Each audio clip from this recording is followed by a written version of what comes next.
This is terrifying. I'm going to be quite honest.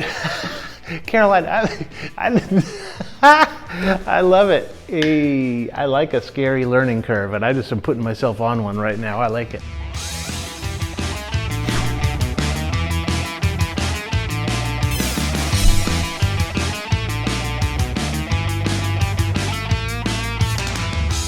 Welcome to the first episode of The Reluctant Editor. I have a dirty little secret, which is that in spite of the fact that I run the video studio here at LumaTouch, and that I've been a filmmaker for something like 20 years, I don't really like editing. I'm a shooter first, and editing blocks me up. It's hard for me. I get overwhelmed almost every time I sit down for an edit. But in order to keep my job, I gotta learn to love it. Gotta learn to love editing. In each episode of this series, I'm going to tackle a storytelling challenge, a type of video that I want to make and have a hard time with, or a technique or a feature in our app that I want to get my head around and be able to make a streamlined workflow. And I hope that you'll follow me along on this journey because I've got a lot to learn and maybe you can help. So my first project, I'm going to do what's probably the simplest video that you can make, which is to lay down a bunch of clips over a piece of music. I went on a motorcycle ride with some buddies up in the mountains, and I just want to show them the GoPro video that I took in a way that's a little bit easy, a little bit nicer than looking at the back of the camera. Honestly, this is the point where I am right now that I always get blocked up. I'm looking at a folder with a bunch of media in it and an empty timeline, and I don't know what to do next. I hate this part. It's exciting and terrifying.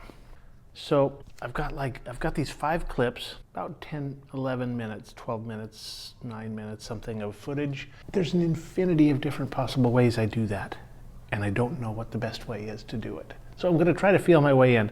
I'm going to take Terry's advice, which is to just get started, stick something on the timeline. So the first thing I'm going to do is go to Storyblocks and I want to find some music so you can watch me audition some tracks of music here. Let's hear it.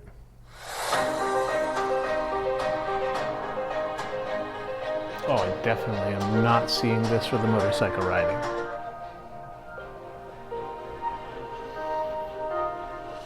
Is this frustrating?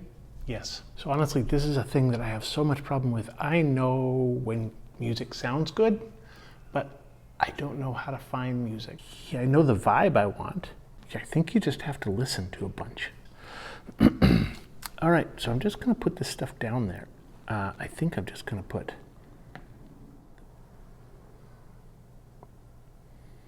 all right.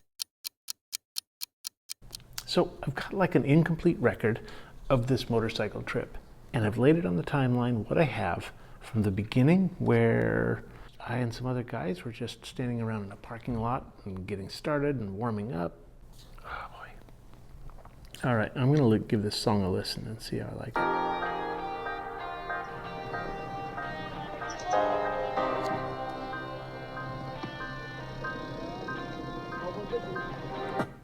There's a good spot for something to happen. Maybe somebody's kickstarting a bike and it comes alive right there because the music does a new thing, right?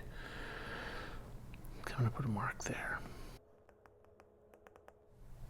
See, at this point, I just want to jump ahead until I'm seeing the thing that's cut and the cool stuff happens on a neat piece of music, and not have to be the guy that finds that, puts them together. Whew.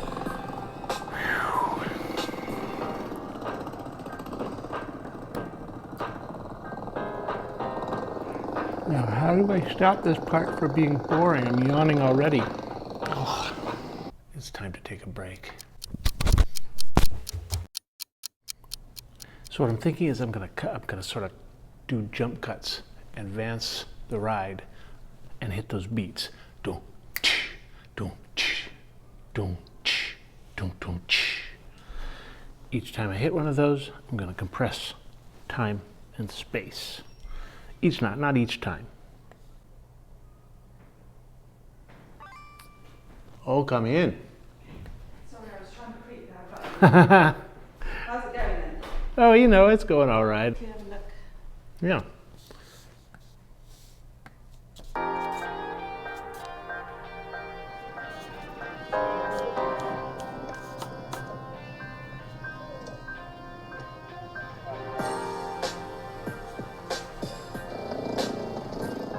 slow in this bit.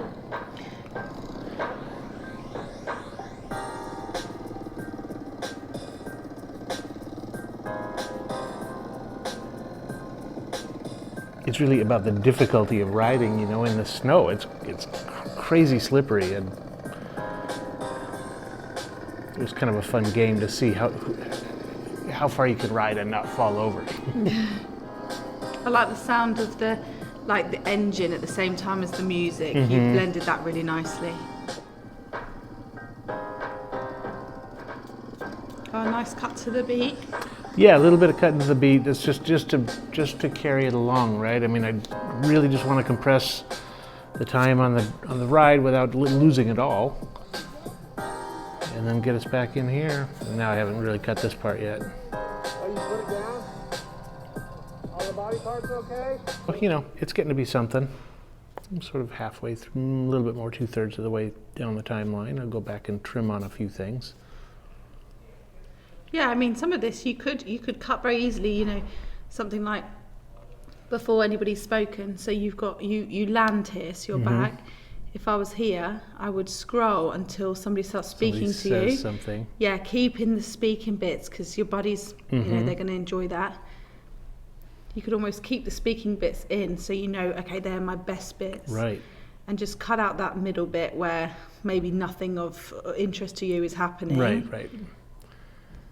It's always a struggle of when you're moving around like this, keeping a context. If you're going to do a jump cut forward, it's like, okay, where did I go to there? I like to try to have the one shot lead out of the other, but you know. Yeah, I mean, something like this where you've got a head cam on, it's like the sequence shooting is actually really easy, because just it's like happening in the order that you've shot it.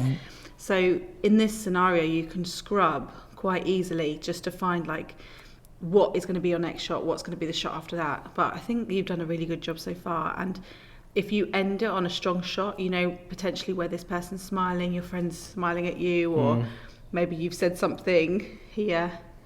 Nice cross dissolve fade out at the end on more of a still shot would be nice. Yeah. You could even do a freeze frame at the end. Right, a little and freeze fade frame. But yeah. Oh, well done. No, I'm getting in there. Cracking. Cracking. Well, that wasn't so hard after all. My big takeaways for this first project in my Reluctant Editor series: as you're choosing your music, search for a track that really fits the vibe you're looking for. If you love everything on the timeline, cut the stuff you love the least. Make sure everything that's left adds to the story you're trying to tell. Does your footage call for jump cuts? Cutting to the beat? It's best not to overuse any one style, though. Think about what your audience wants or needs to know, then make it fun for them to watch. And the biggest takeaway, the thing I really needed to know, is just get started. Put that first clip down on your timeline. Your story really wants to get told, and you are the only one who can do it. I'll be taking the next challenge up in the next episode of The Reluctant Editor. Hope you join me.